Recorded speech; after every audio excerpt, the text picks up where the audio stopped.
2 of my interview with Mr. David Barger of Coeur d'Alene, Idaho, one of the original Missouri 15, who spent time in jail along with others in the common law movement down in Missouri back in the 1990s. And the reason for the interview is to try and give the Patriot community a chance to see back in time and look forward to what it is that these folks are doing to try and protect American sovereignty from international and national corporations that are in control of everybody and everything. Okay, David, my question earlier to you, I hope you can really answer is, how did you guys get arrested down in Missouri? You said some little girl got stopped at a traffic stop. Amanda Link got stopped, and the charge was, speeding beef. I think it was 6 or 7 miles over speed limit. But my question early on, and came central core of the whole entire discussion, is how do you enforce a contract violation against a female minor? And because this was time State Highway Patrol had specific mandates, time of day, procedural, and apparently a lot of those were violated. That was the start of it. That's how initially all the attention was drawn to the common law movement in general and the fascist militaristic abuses that were going on at this time. Now everybody is presently up in arms, and police are constantly being accused of being hyper militarized and used by the local powers that shouldn't be, and purchasing MRAPs, Idaho and Coeur d'Alene, Post Falls. Well, before we get into that, let's get back. Let me refocus with you. How did you guys end up involved in this girl's ticket, and how did you guys get arrested and thrown in jail? We initially were finding out about her situation while finding out and understanding and appreciating how the police state had been abusing its presumed authority early on. How did they violate this girl's rights if she were speeding? If she were breaking the law, how were they violating her rights? He said her grandfather was in the common law movement, so I'm assuming he told you guys, my granddaughter got ticketed, we tried to go to court, this got a big fine levied or something. Something happened to where you guys decided to get involved. Probably the best one to answer that, because at certain points in time, I was in jail with the Missouri 15. I ended up telling Mr. Rush that he was a hypocrite. I managed to win myself 60 days in jail for that amount of truth.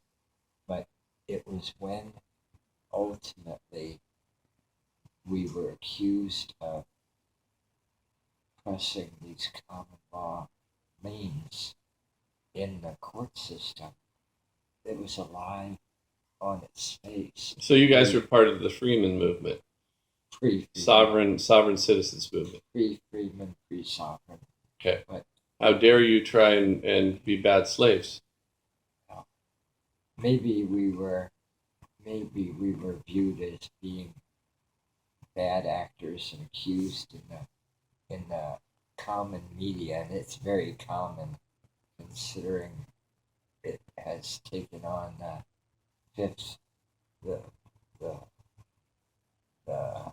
fifth estate has taken on such a filthy and dark nature of lying to its own readership and not telling the whole truth. How did you get out of jail and others didn't? Well, see, I was not initially or directly involved in the lien at all. Okay.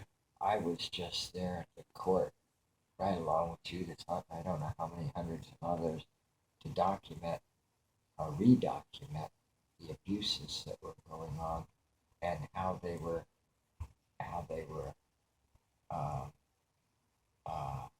what what should I say? Carried out. Rewriting the record. They left as they're doing more and more out of the record, destroying the record, or purposely not making a court of record. So basically, not following their own rules Exactly. and making them up as they go along. As Rob Class. All right. So you stood up in the audience and said, "This is Bolshevik," and they said, "Put that guy in jail. He's got a big mouth." Grabbed me physically by the arms and carried me out of that room, basically. And I spent 60 days in jail, no hearing, no a record or anything. I made it as miserable as I could for him, and You tried to take on a judge. All of you did, and you got taught a lesson. the whole maybe that day more so. I believe Mr. Rush ultimately had to leave the bench. He was no longer employable in the state of Missouri. Ultimately, he got shunned by the whole entire state law community because they knew they were next.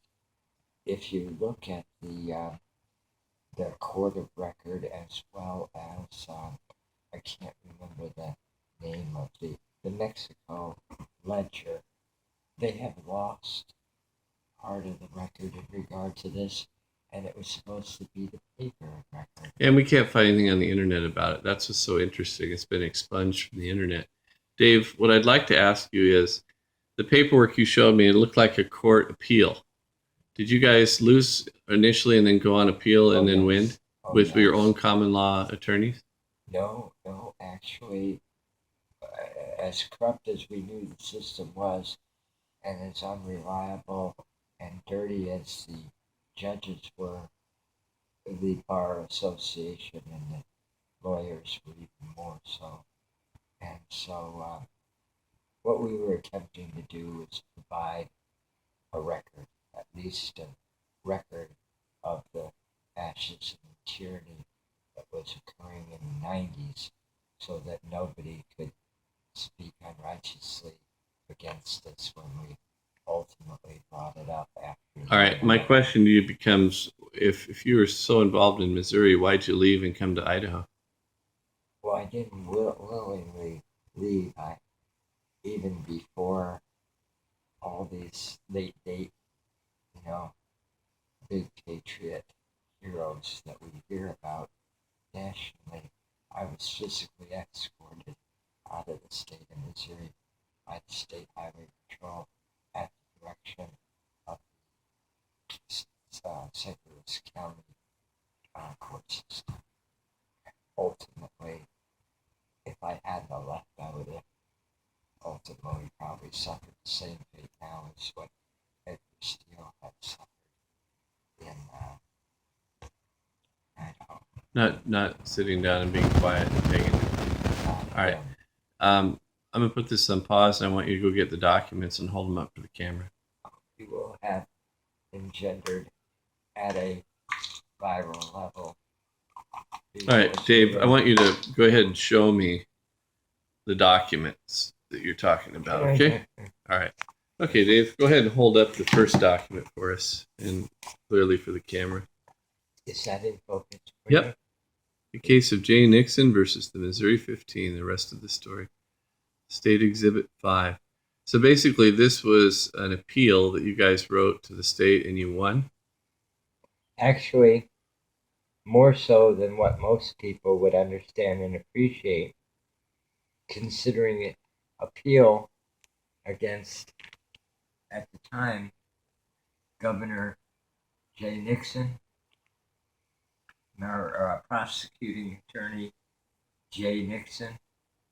I'm hoping that you understand the level of the victory that these people acquired for the American people, certainly the people of Missouri, considering the great pains and effort and loss of private property and family members. Each and every one of the individuals who was involved in this, from Gene and Dennis Logan, right on through the Peak Brothers, the Schaefers. I don't know. There's so many. It's hard to So the describe. government confiscated all their means of making a living in their properties Property. as what, court fines or what? It's hard to describe. I was so far on the peripheral end of this whole entire Do you have thing. another document to show us? Yes. Here's, I don't know whether you can see the I'll zoom in on it. filing number in that. Yeah. You know, this first document, the court record, is printed on the front of a document that's finished "Did they die on the beaches on Normandy on D-Day" for the United Nations. Essentially, what we're talking about is an entire corrupt judiciary populated by communists. What a lot of people didn't pay attention to at the time. Well, are people accusing the Missouri 15 of being a remnant of the John Birch Society, ultra conservative or something? Because people would say if you move to Idaho, it's because you're a conservative, ultra conservative, probably. The individuals that would make that shallow and poorly constructed a accusation would probably have a very dark, self-serving agenda in which, you know, that kind of broad brushing and black tarring of the individual would come close to either sedition or slander. Now, Dave, show me another document that you brought with us, the third one. Well, this has to do with the ecclesiastical nature of the age of this discussion. Can you see that? Okay, that's Archbishop Regalia. Archbishop Regalia was the Archbishop at the time, St. Louis, Missouri. Okay. Friends of mine were kind enough to redirect while I was in jail in Lincoln County for 60 days. We sent a complaint and identification of the criminal behavior that was going on within the judiciary for no other reason than the convenience of criminal behavior of Judge Fred Rush, and his criminal cohorts within county police. So you appealed to the Catholic Church for help? Yes. And did they give it to you? No. Not at all? Never heard from him. Wow. Made more than one attempt and never heard from him. And I'm even more so excited to present the copy of this green card as proof of what you can not expect from the Holy Roman Church, considering who and what ultimately we have found them to represent. Can I have you put the documents down so we can finish the interview with just you? Go ahead. Well, Dave, it seems very important. I want to archive this, get it on video so that we can post it at sirdavidandrew.com, as well as on YouTube. You're ailing now. You're almost 70 and having a hard time staying afloat. And we appreciate your efforts to try and make people aware of the fact that the government can and often is corrupt and does what it wants to first for itself rather than the people. The whole idea of a sovereign citizen is somebody whose unalienable God-given rights should never be violated. Exactly. And we know that the police have turned very militarized, and we're in a police state now in America. And that if we don't make an effort to protect what freedoms we have left, we're not going to have any. None at all. None at all. So is there one thing you'd like to say before we sign off on the video? You got 10 seconds. Thank you very much. And take a look at the viral record of my arrest in Coeur d'Alene, Idaho. Thank you, Dave.